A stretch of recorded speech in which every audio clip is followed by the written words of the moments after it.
Jai Hind, Jai Bharat to everyone. Students, I hope you all are fit, fine, and safe at home. Welcome to our online education. Myself, Sangundar Sulakshna, and I will be teaching you economics. So, students, today we are here to see Standard 11th Economics, chapter number 3, Demand.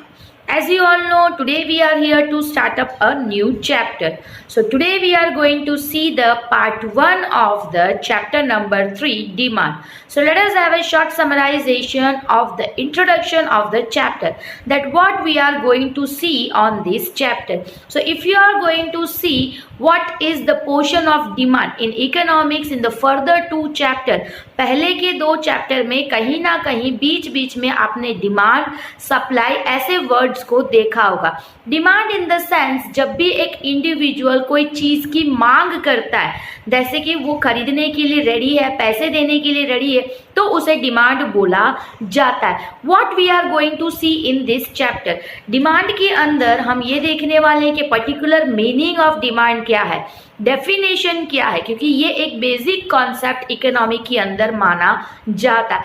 किस factor से demand effect होता है, demand का law of demand क्या होता है, rather than that उसमें कितने types of law of demand देखा जाता है, किस इफेक्ट्स के वजह से ये रीजन में देखा जाता है. ऐसे हम डिटेल में डिमांड के बारे में इस चैप्टर के अंदर देखने वाले. So students, without wasting the time, let us move on with the line to line explanation of the chapter from the textbook in the further video. So students, let us move on with the today's portion. As I said, chapter number 3, demand देखने वाले. Let us see the portion that we are going to cover in this chapter. First of all, introduction of demand, then the meaning of the demand, then the factors affecting the demand, यानी कि demand को कौन से factors affect करते हैं. After that we are going to see the demand function, what is demand function, then the law of demand. as I said, law of demand में assumption और explanation उसका देखेंगे. exceptions of the law of demand, कौन से product में law of demand नहीं चलता है. after that we will see expansion and contraction of demand, increase and decrease in demand, individual demand what is and what is market demand, elasticity of the demand. Elasticity of the demand में हम price elasticity और उसके बाद जो है income elasticity and the different types और degrees of types of the income elasticity of demand, cross price elasticity and method of measuring elasticity of demand. इस तरीके से पर्टिकुलरली डिमांड टॉपिक का ओवरऑल चीज़ों के बारे में हम इसमें देखने वाले. एंड टू बी ऑनेस्ट, ये चैप्टर बहुत इंपॉर्टेंट माना जाता है. क्यों? क्योंकि फ्यूचर में भी इकोनॉमिक का जो बेसिक कॉन्सेप्ट होता है उसके अंदर भी ये वर्ड डिमांड आने वाला है. इसीलिए डिमांड के बारे में कहीं ना कहीं जानना बहुत इंपॉर्टेंट माना जाता है. So I am going to read the introduction, listen it carefully, then we will see it in a very detailed manner. Introduction. Demand and supply are very important concept among basic concepts of economics. A person cannot have analytical power without explanation of demand and supply in economics. Therefore, explanation of two market forces called demand and supply is necessary. Here we will study the concept of demand. Demand और supply दोनों ही एक दूसरे से inter related होते. Demand और supply की बात करते तो ये इंपॉर्टेंट कॉन्सेप्ट माने जाते. बेसिक कॉन्सेप्ट्स में जो इकोनॉमिक के बेसिक कॉन्सेप्ट्स है उसमें इकोनॉमिक में डिमांड और सप्लाई उन बेसिक कॉन्सेप्ट में से इंपॉर्टेंट कॉन्सेप्ट माना जाता है. पर्सन, एक इंसान, एनालिटिकल पावर यानी एनालाइज करने का पावर तब तक वो इकोनॉमिक्स में नहीं रख सकता जब तक उसे डिमांड और सप्लाई की एक्सप्लेनेशन प्रॉपरली ना मिले. इसीलिए कहीं ना कहीं हम दो मार्केट को फोर्स करने वाली दो चीज़ें, एक डिमांड एक सप्लाई, वो दोनों चीज़ों के बारे में जानना कहीं ना कहीं नेसेसरी माना जाता है. तो आज हम डिटेल में देखेंगे कॉन्सेप्ट ऑफ डिमांड इस चैप्टर के अंदर. So let us move on with that in a very detailed manner. Meaning. Demand is the quantity of a commodity which a buyer desires, is able and willing to buy at a given price at a given point of time. Demand is thus determined by 5 factors, namely desire, willingness to buy, ability to buy, a particular price at a particular point of time. All these 5 factors are essential to define demand. Demand की बात करते हैं तो demand particular quantity of commodity जो एक buyer Dzire खरीदता है खरीदने के लिए, यानी फॉर एग्जांपल 10 यूनिट है, 10 यूनिट में से 5 यूनिट मुझे खरीदना है और मैं उसके लिए एबल हूँ, यानी मैं उसका पैसा भी दे सकती हूँ। अभी जो उसका प्राइस है वो प्राइस देखिए, अब भी मैं उसको खरीदना चाहूँ तो उसे डिमांड बोला जाता है। इसीलिए डिमांड कहीं ना कहीं 5 फैक्टर्स के थ्रू जाना जाता है। कौन से 5 फैक्टर्स है? तो नेमली डिजायर, ठीक है, डिजायर कि मुझे खरीदना है, मेरी इच्छा, विलिंगनेस टू बाय, मैं उसको खरीदने की इच्छा भी रखता हूँ, एबिलिटी टू बाय, तो मैं उसको खरीदने की एबिलिटी भी रखता हूँ, और पर्टिकुलर प्राइस में, अभी जो प्रिवेलिंग प्राइस है उसी प्राइस में खरीदना चाहता हूँ और अभी के अभी ये पर्टिकुलर टाइम पे खरीदना चाहूँ, तो ये 5 फैक्टर्स को जो है डिमांड बोला जाता है। फॉर एग्जाम्पल मैं मार्केट में गई आज मॉर्निंग 10 o'clock मुझे 5 कैडबरी खरीदना है। कैडबरी 10 रुपीज़ का है तो मेरे पास 50 रुपीज़ है, तो मैं उसको खरीदना चाहती हूँ फर्स्ट ऑफ ऑल, इसलिए मैं मार्केट गई और मेरे पास खरीदने के लिए एबिलिटी, यानी वो जो प्राइस बोल रहा है 10 रुपीज़, वो 10 रुपीज़ भी मेरे पास है और उसी टाइम पे मैं खरीदना चाहूँ तो मैं जो चीज़ के लिए डिमांड कर रही हूँ वो मेरा डिमांड बन जाता है। इस तरीके से इकोनॉमिक में डिमांड कहीं ना कहीं बहुत इंपॉर्टेंटली रोल प्ले करता है। Now next, after understanding the meaning, we are going to see the factor affecting demand and determinants of a demand. कौन से फैक्टर्स डिमांड को अफेक्ट करता है? सो मेनली अगर हम बात करें, the determinants of demand for commodity services can be classified as under price of that commodity services, factors other than price, other determinants.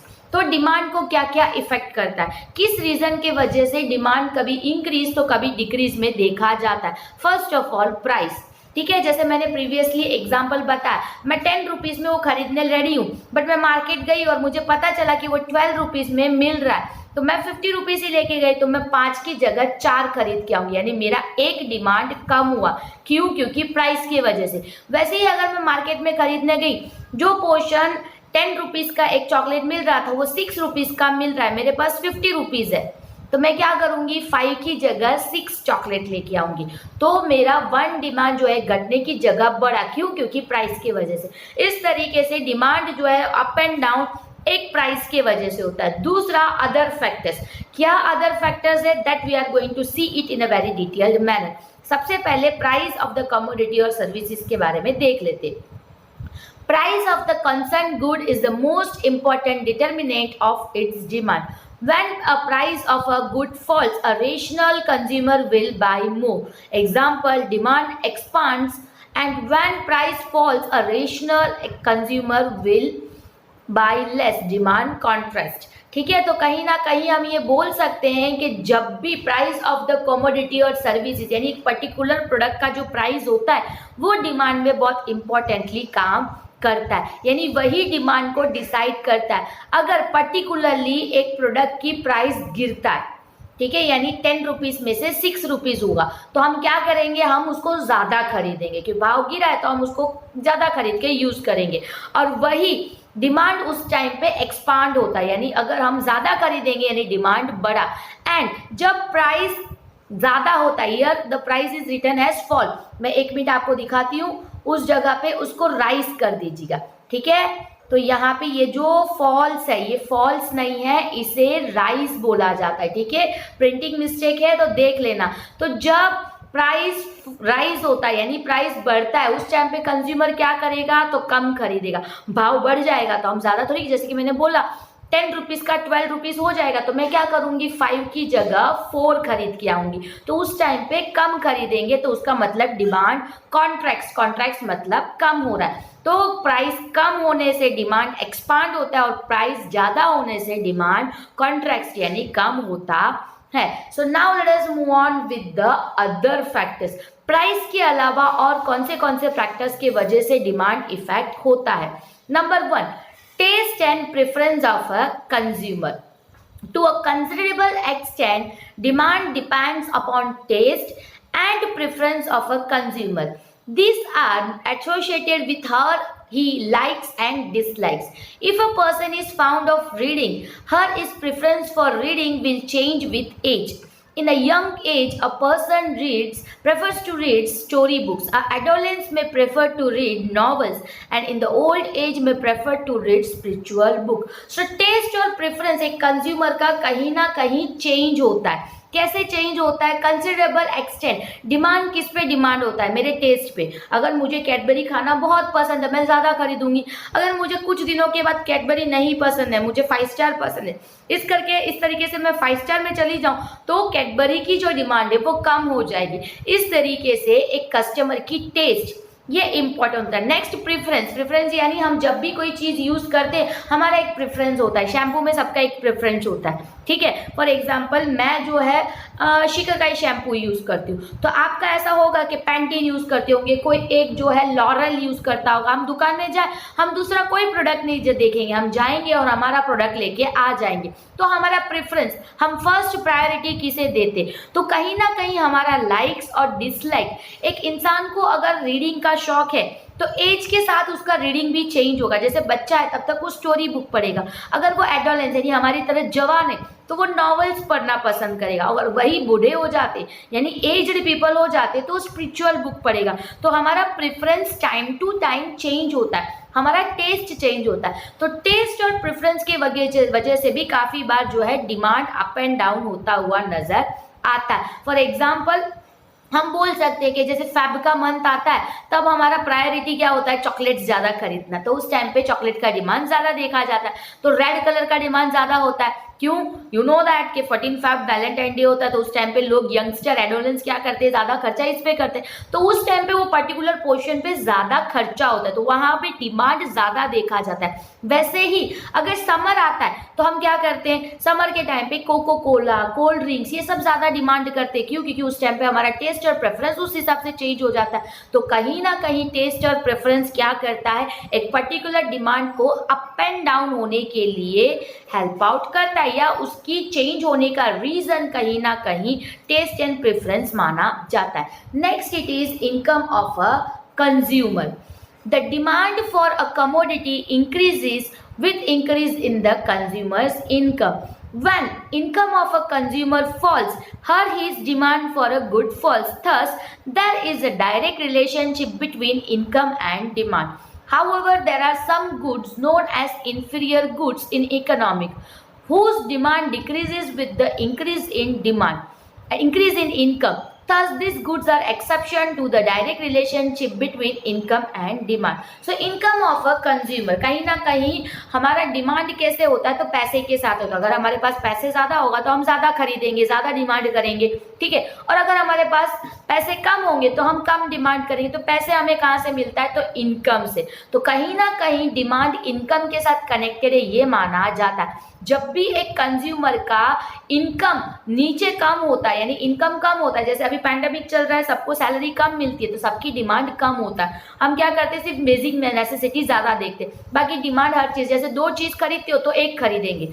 मेरा सैलरी 10,000, ओके फॉर एग्जाम्पल, 10,000 नहीं है, ज़्यादा है. सो मेरा सैलरी फॉर एग्जाम्पल 10,000 है. अगर 10,000 पोर्शन में मुझे कुछ खरीदना है तो मैं ये सोचूंगी चलो 10,000 में से मैं 2 अपने लिए टी शर्ट खरीद लेती हूँ 250 का, ठीक है. तो इस तरीके से मैंने 2 टी शर्ट खरीदा. अगर वही सैलरी मेरा 5,000 हो गया तो मैं क्या करूँगी? 2 की जगह 1 टी शर्ट करूँगी.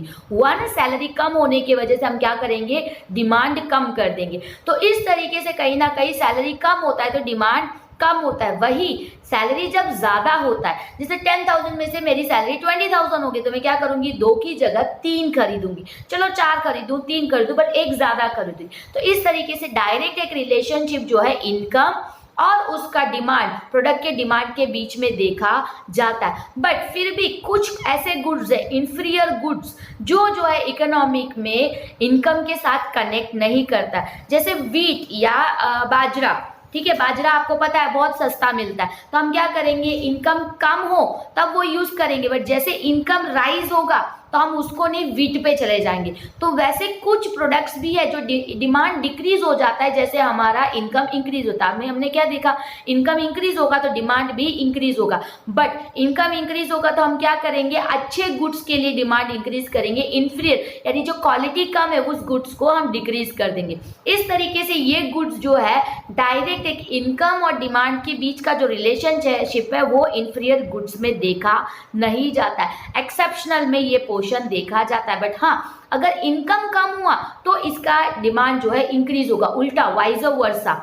अच्छी क्वालिटी बाटा का चप्पल हम ले लेते हैं, ठीक है, अगर इनकम हमारा अच्छा होगा तो हम एक खरीदेंगे, और अच्छा हुआ तो दो खरीदेंगे, अगर इनकम कम हुआ तो एक खरीदेंगे, ठीक है। इस तरीके से ये डायरेक्ट एक रिलेशनशिप रखता है। वही हम जो 150-200 वाले चप्पल पहनते हैं, ठीक है, ये इनकम ज्यादा हुआ तो हम इसको ज्यादा थोड़ी खरीदेंगे, इनकम ज्यादा हुआ तो अभी एक ही खरीदेंगे, क्योंकि हमें क्वालिटेटिव चीज ज्यादा पसंद है, ना कि ऐसे। तो इंफीरियर गुड्स कहीं ना कहीं जो इनकम के साथ एक डिमांड का एसोसिएशन देखने नहीं मिलता है। Next, price of related goods. So कहीं ना कहीं प्राइस, कुछ गुड्स एक दूसरे के साथ रिलेट करते हैं यानी कनेक्टेड होते हैं, तो उसका कैसा रिलेटेड गुड्स की वजह से कैसे डिमांड चेंज होता है, let us see that. Normally related goods are substitute good, complementary goods. The demand for particular goods in the market depends upon the price and the availability of the relatable good, namely substitute good and the complementary good. So कहीं ना कहीं हमारे दो type का related goods देखा जाता है। एक सब्स्टिट्यूट कहीं चाय नहीं तो कॉफी, कोल्ड ड्रिंक नहीं तो we can say that tea वगैरह, ठीक है। तो इस तरीके से सब्स्टिट्यूट होता है, ये नहीं तो वो चलता है, तो उस तरीके का। तो अगर एक का पोर्शन का भाव बढ़ता है तो इंसान दूसरे में स्विच हो जाता है, तो इस तरीके से एक का भाव बढ़ना दूसरे के डिमांड में इफेक्ट करता है। सेकेंड है कॉम्प्लीमेंट्री यानी फोन लेंगे तो सिम कार्ड तो चाहिए, ठीक है, अगर फोन का भाव बढ़ा तो सिम कार्ड का भी भाव बढ़ सकता है। तो इस तरीके से कॉम्प्लीमेंट्री गुड्स का भी एक दूसरे के ऊपर डिमांड में, मार्केट पे उसकी डिमांड पे इफेक्ट दिखता है। बट कैसे दिखता है, let us see that in a very detailed manner. Number 1, price of substitute goods. Substitute goods are those goods which can be easily used in place of one another. Such goods have similar characteristics. They can be used alternatively in the satisfaction of a want. In other words, substitute goods are severely competing goods. Very closely competing brands of television, motorcycle, refrigerators, etc. substitute one another. If the price of a substitute good falls, then the consumer may choose to replace his or current brand with the substitute which has become cheaper.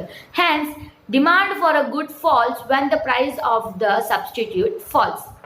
ठीक है, सो इस तरीके से हम बोल सकते हैं substitute good का मतलब क्या। सब्स्टिट्यूट गुड का मतलब ऐसे गुड्स जो इजीली दूसरे गुड्स को रिप्लेस कर सकता है। ये दोनों की कैरेक्टरिस्टिक सेम होता है। जैसे कि मैंने बोला T and coffee universal example माना जाता है सब्स्टिट्यूट गुड का। क्यों?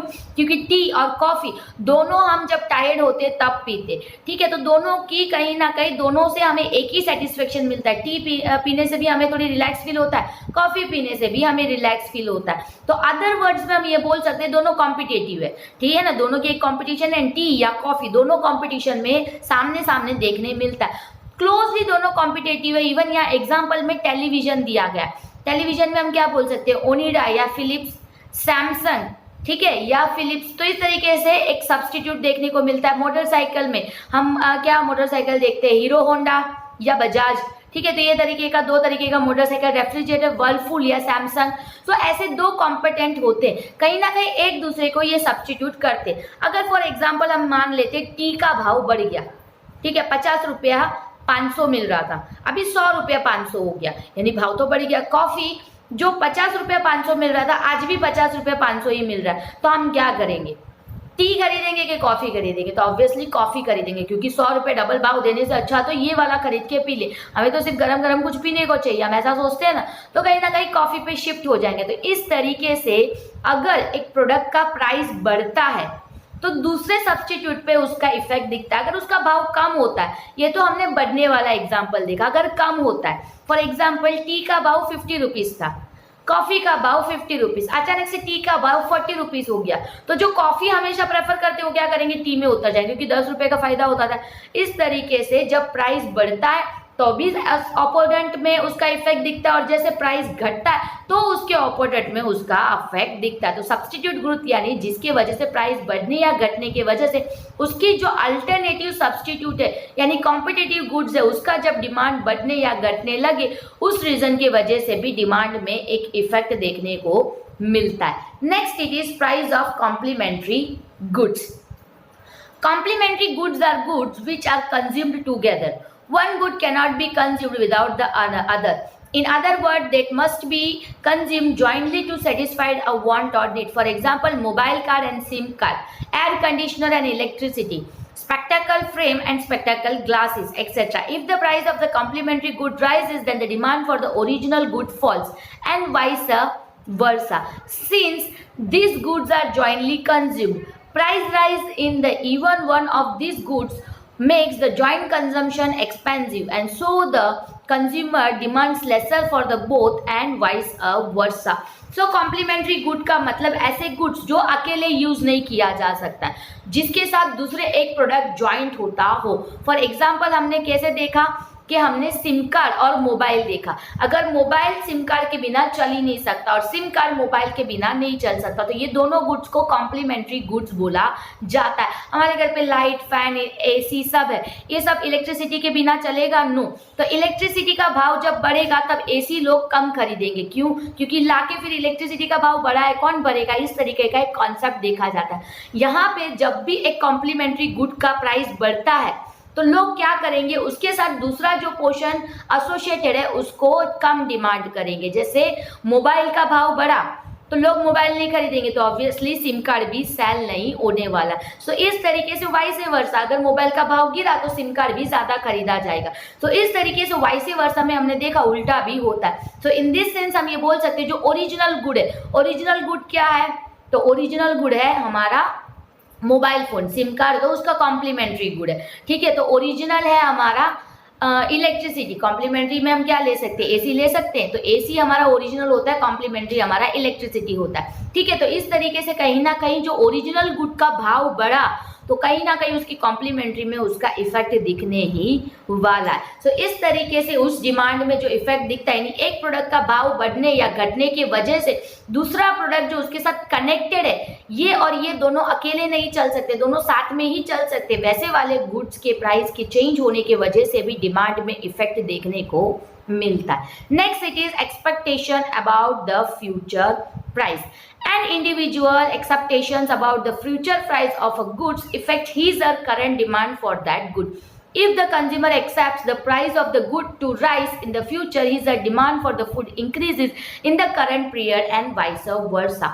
फ्यूचर प्राइस के बारे में एक्सपेक्टेशन, ठीक है। हम कभी कभी ऐसे अनुमान लगाते हैं ना, एक्सपेक्ट करते हैं कि अभी ये सस्ता मिलेगा, शायद फ्यूचर में इसको महंगा हो सकता है, ठीक है। तो हम क्या करेंगे, ज्यादा खरीद के स्टोर कर लेंगे, ठीक है। ये आदत है, ह्यूमन साइकोलॉजी के हिसाब से ये आदत है। तो फ्यूचर में भाव बढ़ेगा ऐसा हमें लगता है तो हम क्या करेंगे, ज्यादा डिमांड करेंगे और उसको खरीद के रख लेंगे। और अगर हमें उस ऐसा लगेगा कि फ्यूचर में इसका भाव घटेगा, वाइस वर्सा मतलब इसका भाव घटेगा, तो हम क्या करेंगे, उसको नहीं खरीदेंगे। और हम ऐसे सोचेंगे फ्यूचर में घटेगा यानी कम होगा तब हम ज्यादा खरीद लेंगे।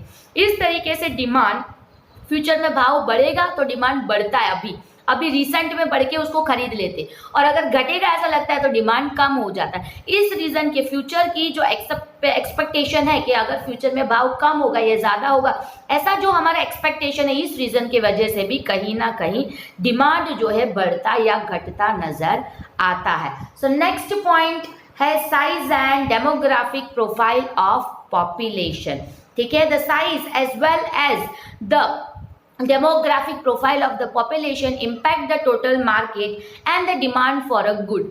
If total population is large, then total market demand will be more and vice versa like this. If greater population belong to a particular age group, then the demand for certain goods in the market will be more. So size and demographic profile of population. आपको पता है कहीं ना कहीं जितना population होगा उतना demand होगा, ठीक है। अगर 10,000 लोग वहां रहते हैं और 10,000 में से 5,000 बच्चे ही हैं, तो 5,000 बच्चे ज्यादातर क्या खाते हैं, तो चॉकलेट। तो चॉकलेट की डिमांड उस पर्टिकुलर एरिया में ज्यादा देखने को मिलेगा। इस तरीके से जितना टोटल पॉपुलेशन होता है उस हिसाब से मार्केट डिमांड वहां पे ज्यादा देखने को मिलता है और वाइस वर्सा, जितना कम पॉपुलेशन वहां होगा उतना कम डिमांड वहां देखा जाएगा। एंड पर्टिकुलरली एक पर्टिकुलर एज ग्रुप के लोग जहां ज्यादा देखेंगे वहां पे उस सर्टन गुड्स का ज्यादातर मार्केट में डिमांड देखने को मिलेगा। तो एज ग्रुप और कहीं ना कहीं पॉपुलेशन, ये दोनों वजह से भी डिमांड बढ़ता या घटता नजर आ सकता है। तो यहाँ खत्म होता है factor affecting the demand in a very detailed manner. So इसमें हमने प्राइस और अदर फैक्टर में 5 पोर्शन को डिटेल में देखा। So I hope you all have understood this portion in a very well manner. So now let us have a short summarization of the topic that we have seen today. So students, I hope that you all have understood the today's portion in a very well manner. So today we have seen about the introduction of the demand and the factors affecting the demand in a very detailed manner. So now let us move on with the short summarization of the portion that we have seen. So we have seen about the introduction. Introduction की अगर हम बात करते हैं, introduction में हमने detail में देखा कि डिमांड का मतलब कहीं ना कहीं इकोनॉमिक्स के अंदर डिमांड और सप्लाई दोनों एक बेसिक कॉन्सेप्ट्स पे एक इम्पॉर्टेंट कॉन्सेप्ट्स माने जाते हैं। अगर हमें एनालिटिकल व्यू चाहिए तो कहीं ना कहीं डिमांड और सप्लाई के बारे में डिटेल में जाने बगैर हम एक एनालिटिकल व्यू उस टॉपिक के ऊपर डिटेल में नहीं देख सकते। सो इस रीजन की वजह से कहीं ना कहीं हमें डिमांड के बारे में बहुत डिटेलली जानना चाहिए और इस चैप्टर के अंदर हम डिमांड के बारे में डिटेल में देखेंगे, ऐसा हमने देखा। Next we have seen about the meaning की अगर हम बात करते हैं तो मीनिंग में डिमांड में हमने ये देखा जब एक इंसान पर्टिकुलर कमोडिटी को पर्टिकुलर टाइम में और पर्टिकुलर प्राइस में रेदर देन दैट डिजायर और विलिंगनेस के साथ खरीदने के लिए रेडी हो तो उसे डिमांड बोला जाता है। यानी कि डिमांड को हम 5 फैक्टर्स में मेनली और रिकॉग्नाइज कर सकते हैं। First of the portion is desire, उसकी खरीदने की इच्छा, देन विलिंगनेस, वो खरीदना ही चाहता है। थर्ड, कहीं ना कहीं वो जो प्राइस है, प्रोडक्ट है, उस प्राइस में खरीदने के लिए तैयार है, गिवन टाइम में खरीदने के लिए और इवन खरीदने के लिए एबल है। तो ये 5 पोर्शन के ऊपर हम डिमांड को रिकॉग्नाइज कर सकते हैं, ऐसा हमने देखा। नेक्स्ट हमने देखा factor affecting the demand. Demand क्यों इंक्रीज और डिक्रीज होता है, उसके पीछे रीजन क्या है, किस फैक्टर की अफेक्शन के वजह से कहीं ना कहीं ये चेंज होता है, उस टॉपिक के ऊपर हमने डिटेल में देखा। तो 2 पोर्शन में इसको बाइफ्रिकेट किया जा सकता है। फैक्टर अफेक्टिंग डिमांड को 2 तरीके से क्लासिफाई किया जा सकता है। First is price and second is other than price. Price की अगर हम बात करते हैं, प्राइस का मतलब जब भी प्रोडक्ट का प्राइस बढ़ता है तब डिमांड उसका घटता है और जब प्रोडक्ट का प्राइस कम होता है तो लोग उसको ज्यादा खरीदते हैं। तो इस तरीके से प्राइस डायरेक्टली डिमांड के साथ इंक्रीज और डिक्रीज होने के रीजन से डिमांड का जो इंक्रीज और डिक्रीज देखा जाता है उसे कहीं ना कहीं प्राइस अफेक्टिंग फैक्टर माना जाता है। यानी प्राइस बढ़ेगा तो डिमांड घटेगा, प्राइस घटेगा तो डिमांड बढ़ेगा, यानी इसका एक ऑपोजिट रिलेशनशिप देखा गया है। Next we have seen about the other factors.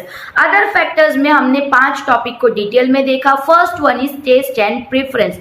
जब भी लोगों का टेस्ट और प्रायोरिटी प्रेफरेंस चेंज होता है उस रीजन के वजह से कहीं ना कहीं डिमांड बढ़ता या घटता है। फॉर एग्जाम्पल पर्टिकुलरली कल तक मुझे 5 स्टार का चॉकलेट बहुत पसंद था तो उसका वो टेस्ट और प्रेफरेंस की वजह से मैं वो ज्यादा खाती थी, बट सडनली मैंने एक नया प्रोडक्ट ट्राई किया और मुझे वो पसंद आया तो अब मैं उसमें स्विच हो गई, यानी मैंने अपना टेस्ट और प्रेफरेंस चेंज कर लिया। तो उस रीजन की वजह से 5 स्टार का डिमांड कम होगा। एज ए 1 कस्टमर तो डिमांड कम होगा ना। तो इस तरीके से डिमांड कम होने का या ज्यादा होने का रीजन कहीं ना कहीं टेस्ट एंड प्रेफरेंस देखा जाता है।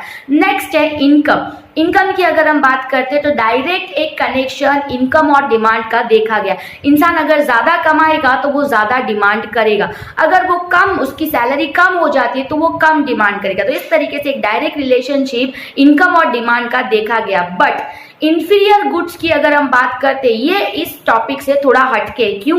इंफीरियर गुड्स में क्या होता है, जैसे एक इंसान की इनकम बढ़ता है तो वो अच्छे क्वालिटेटिव गुड में चला जाता है, वो इंफीरियर गुड्स को नहीं खरीदता। तो यहाँ पे जैसे इनकम बढ़ता है तो इंफीरियर गुड्स की डिमांड घटता है। तो ऐसा एक वाइस वर्सा यानी एक इनवर्स रिलेशनशिप इंफीरियर गुड्स और इनकम के डिमांड का देखा जाता है। नेक्स्ट हमने देखा price related to goods, goods related to each other. So कहीं कहीं ना कहीं जो रिलेटेबल गुड्स है उसके प्राइस में चेंज आने की वजह से भी डिमांड में चेंजेस देखा जाता है, जिसको हम अगेन दो क्लासिफिकेशन में देख सकते हैं। First is substitute good and second is complementary good. Substitute good का प्राइस अगर बढ़ता है तो उसकी जो अल्टरनेटिव गुड्स होती है उसमें लोग स्विच हो जाते हैं। For example we have seen that tea and coffee, अगर टी का भाव बढ़ता है तो लोग कॉफी पे स्विच हो जाएंगे, अगर वही टी का भाव कम होता है तो लोग अगेन टी पे स्विच हो जाएंगे। तो इस तरीके से ये दोनों का जो सिमिलर कैरेक्टरिस्टिक होता है, दोनों कॉम्पिटेटिव गुड होता है,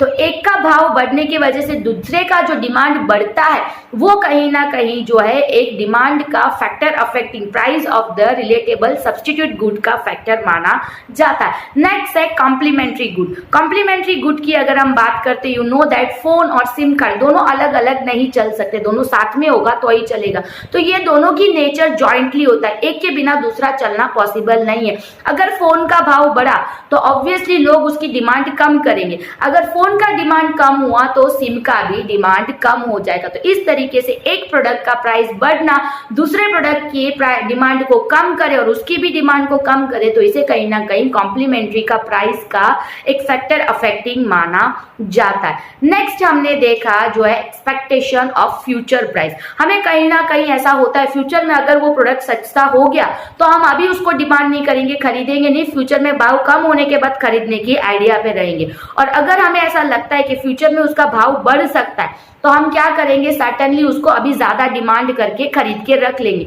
इस तरीके से फ्यूचर में भाव बढ़ेगा ये सोच के लोग उसकी डिमांड करंट सिचुएशन में बढ़ा देते हैं, और फ्यूचर में भाव घटेगा ये सोच के लोग उसकी करंट में डिमांड को घटा देते। तो इस तरीके का एक फैक्टर भी डिमांड को इफेक्ट करता है। और फिफ्थ वाला था size and population. Size and population की अगर हम बात करते हैं, पर्टिकुलर एरिया में जितने लोग रहते होंगे उतना ही वहां पे डिमांड देखा जाता होगा। सर्टेनली अगर कोई पर्टिकुलर पोर्शन में डिमांड ज्यादा कोई प्रोडक्ट का हो रहा है, इसका मतलब वहां पॉपुलेशन ग्रोथ हुआ होगा, या तो वहां पे सर्टेन एज ग्रुप के लोग ज्यादा होते होंगे, उस रीजन की वजह से वहां डिमांड ज्यादा होगा। उसका वाइस वर्सा, अगर पर्टिकुलर पोर्शन में कम लोग हैं तो वहां डिमांड कम देखा जाएगा। इस तरीके से साइज और growth of geographical portion population भी हमें कहीं ना कहीं डिमांड में इफेक्ट करने के लिए ये करता है। सो किस रीजन की वजह से डिमांड इफेक्ट होता है, इफेक्ट इन द सेंस क्यों राइज होता है, अचानक से डिमांड क्यों बढ़ता है और अचानक से डिमांड क्यों घट जाता है, ये रीजंस, उसके रिलेटेड कौन से फैक्टर्स उसको उस रीजन के लिए यानी क्यों उसका रीजन क्या था वो हमने डिटेल में आज देखा। So I hope that you all have understood that portion in a very well manner. I hope this video was an interesting video for you all. Until the next interesting video is not coming, I hope you all will be fit, fine and safe at home. Until that, Jai Hind and Jai Bharat to everyone.